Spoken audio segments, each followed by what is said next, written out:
Hey everyone, welcome back to the channel. If you're just joining us, I'm so glad you're here. If you've never um, stopped by, we're doing Vlogtober right now. This is the last episode of Vlogtober.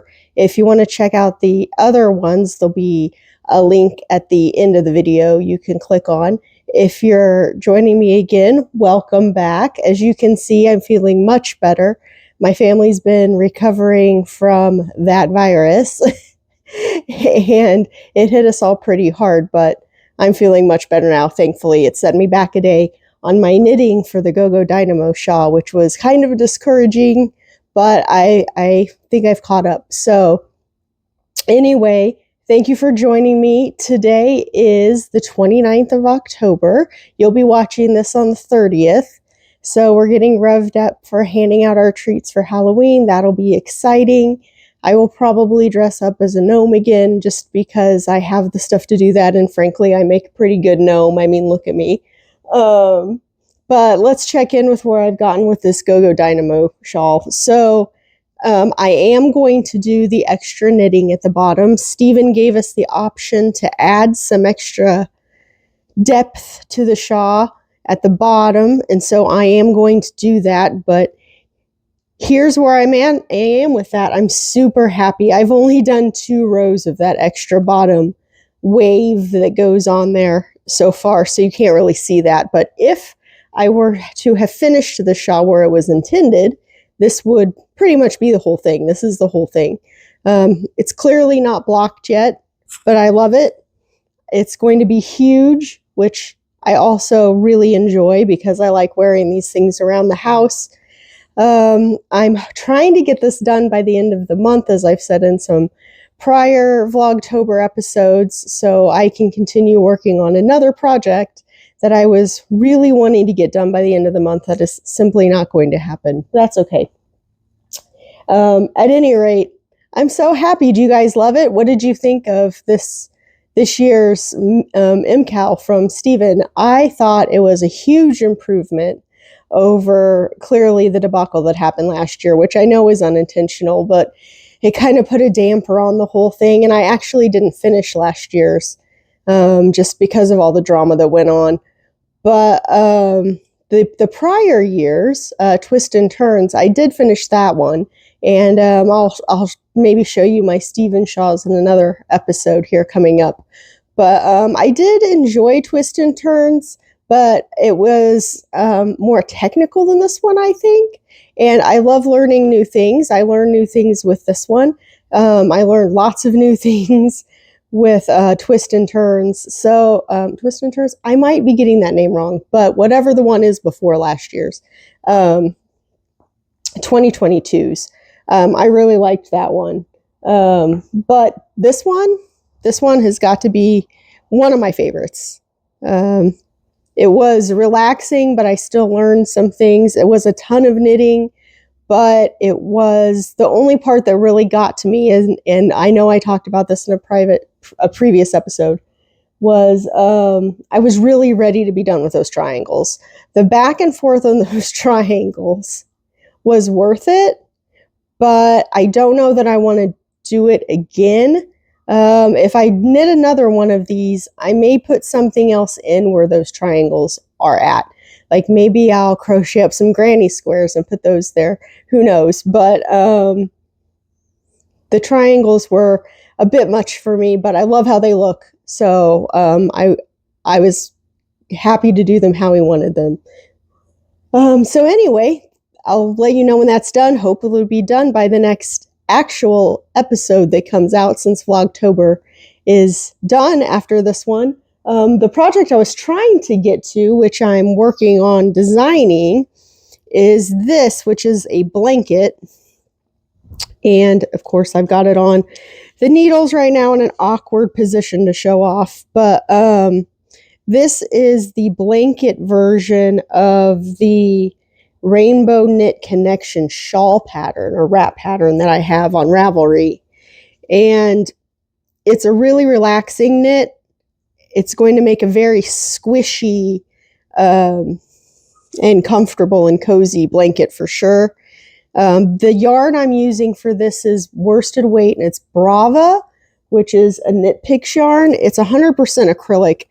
I typically use hand-dyed, fancier yarns for my shawls and my sweaters, but when it comes to blanket knitting and knitting things for children, I typically jump to the acrylic really quick. This is very soft. It'll hold up really well. It's not going to take a lot of special care because blankets get mistreated a bit more than some of the other items that I wear. And I want to be able to just, if something spills, I want to not have a heart attack because there's $350 worth of hand-dyed yarn in the blanket. So it just makes it easier to take care of. But these colors, do you like them? I love these colors. So I live in Arizona, and I picked them because they reminded me of, cacti in the sky and the desert here. And it matches our decor. But my daughter just said, "Oh, those are really great colors. I really like those colors." So let me know what you would do if you were. Would you use a slow variegated yarn so you did a gradient so you didn't have to worry about switching? This would be a great pattern probably also to use up any leftovers from other things. Just go from one to the other and it would probably make an awesome looking blanket also.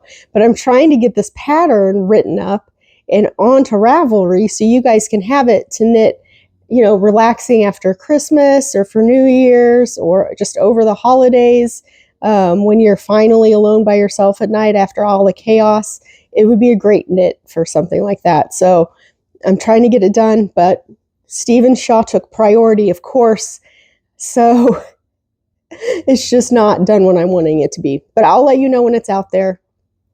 Let's see, what am I wearing? I am wearing a shawl that I designed for Halloween called Winchester Waves.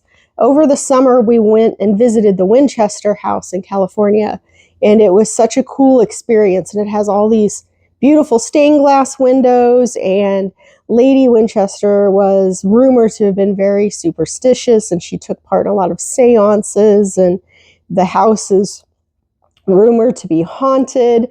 And so it was just so cool. And I wanted to make up a design to kind of go with that for Halloween that was kind of reflective of the windows that were there, because they were all these beautiful stained glass windows. And she had a lot of teals and oranges in them. And so this is a very simple pattern. You could do it with just a couple skeins of yarn. You could do it with scraps.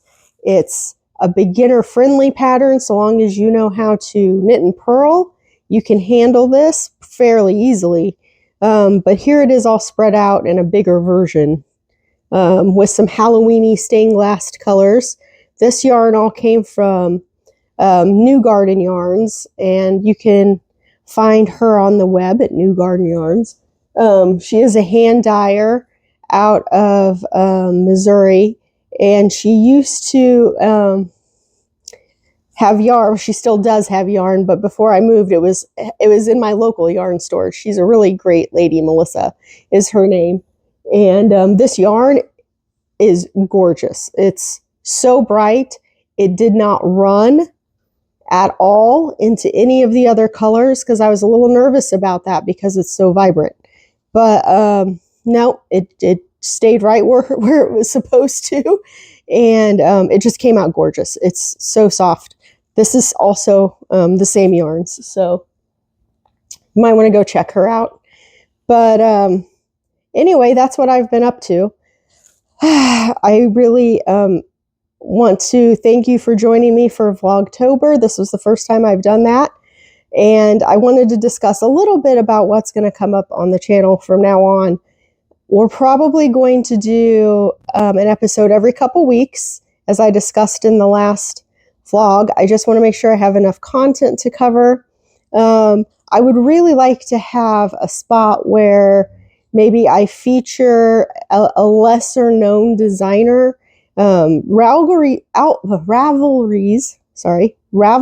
algorithm works in such a way that the more favorites you get and the more likes you have and the more people who have purchased your pattern, of course, that pushes you to the top when searches are done. And the problem with that is, of course, that new designers have a very hard time getting their patterns recognized.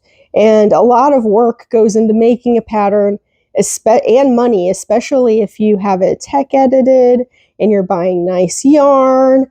And a lot of these designers are really deserving of having their patterns recognized. So I'm going to try and boost up my fellow designers a little bit by finding someone who has dropped to the bottom for no reason other than the algorithm and feature them in a little spot. I think I'd also maybe like to do an upcoming MCAL spot where I just let you guys know of any MCALs I found that are going to be going on, or just knit-alongs in general. There's usually a lot of knit-alongs going on, so I may restrict it to mystery knit-alongs. We'll see. I do also crochet. I have not dipped into the YouTube community for crochet very much as of late, but I may try and find some crochet patterns to feature as well. We'll see how that goes. And then I also want to keep discussing with you designing, not for my profit or just to show off my stuff, but I think a lot of people are curious about designing on their own, what it takes to do that, and the steps that you really need to follow to get, a pattern other people can understand, because you may write down this thing and think that it's completely clear to the world. And then you find out when you go to have it looked at by a tech editor that no, none of that makes actual sense to anybody who's not seen it before. It's not in their head. Then you have it test knitted and you realize that the tech editor was completely accurate, and it's a good thing you had it tech edited. So I think maybe just talking to you about my trials in designing might help some of other future designers out there, or maybe even just encourage you to start designing on your own, even if it's just for yourself. So those are kind of my thoughts for what to do with some upcoming episodes for the vlog. And let's see, a couple weeks from now, in the middle of November, we'll should be the next one. And I really appreciate you joining me today. I hope you continue to join us. Make sure you hit that like button so YouTube continues to show me to fellow knitters even after Vlogtober is over and that little phrase goes away. And if you want to keep getting alerts when I release new episodes, be sure that you hit the subscribe. Thanks, guys. Bye.